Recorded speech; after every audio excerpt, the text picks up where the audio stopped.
పచ్చిమిర్చి, కరివేపాకు, పచ్చిమిర్చి వేసాను.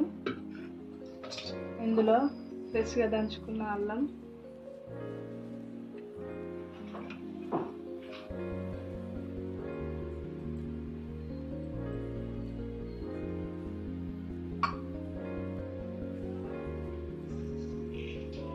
జీలకర్ర,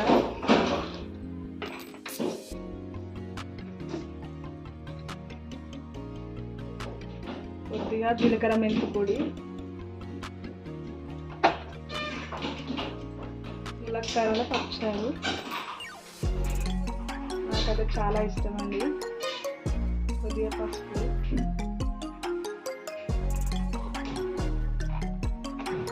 ఉప్పు, కొత్తిమీర ఇవన్నీ వేసి బాగా ఇలా కలపాలి. ఇష్టం ఉల్లిగడ్డ వేసుకునే వాళ్ళు ఉంటే ఉల్లిగడ్డ వేసుకోవచ్చు, 2 టమాటాలు వేసుకోవచ్చు ఇష్టం. ఇప్పుడైతే నేను వేయట్లేదు.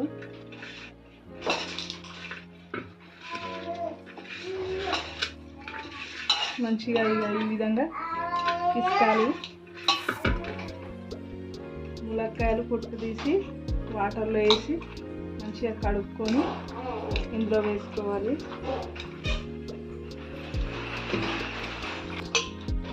ఇందులో ఒక పావు ఆయిల్ నూనె పోసుకోవాలి. ఒక పావు అట్లా పావున్నర అట్లా పోసుకోవాలి. ఈ విధంగా ప్రెస్ చేయాలి, కలపాలి. ఇట్లా స్టవ్ మీద పెట్టాలి కాసేపు.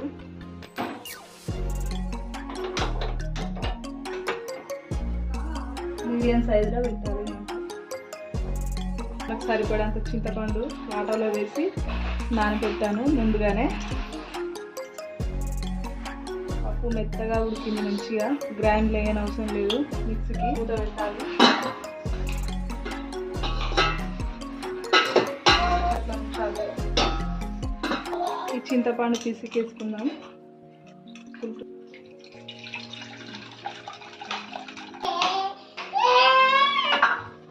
ఈ విధంగా ఉడకాలి.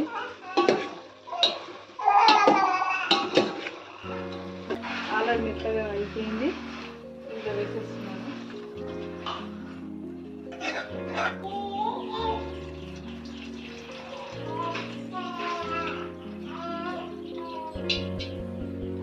వాటర్ పోసుకోవాలి సరిపడాన్ని. పులుపు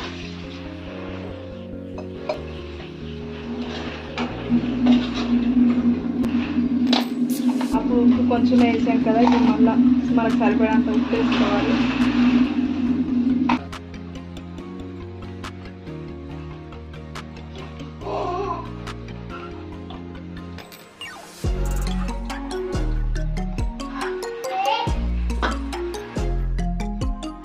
ఒక 15 నిమిషాల తర్వాత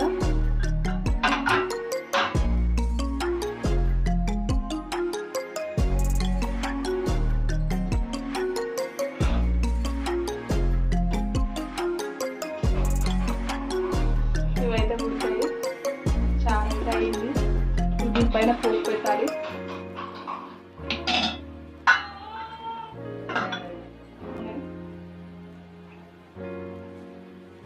రెండు పావులు మిరపకాయలు కచ్చపిచ్చగా ఇలా చేసి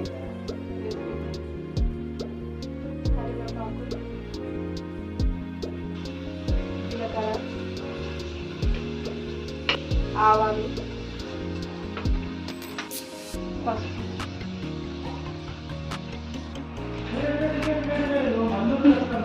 తను వచ్చి ఫోన్ గుంజుకుంటుందంట. పోపు అయితే మంచిగా పోయింది.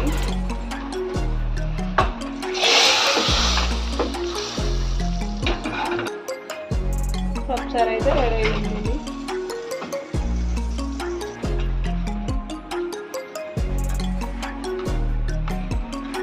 నా వీడియో కనుక మీకు నచ్చినట్లయితే ప్లీజ్ లైక్ చేసుకోండి, షేర్ చేసుకోండి, సబ్స్క్రైబ్ చేసుకోండి ఫ్రెండ్స్.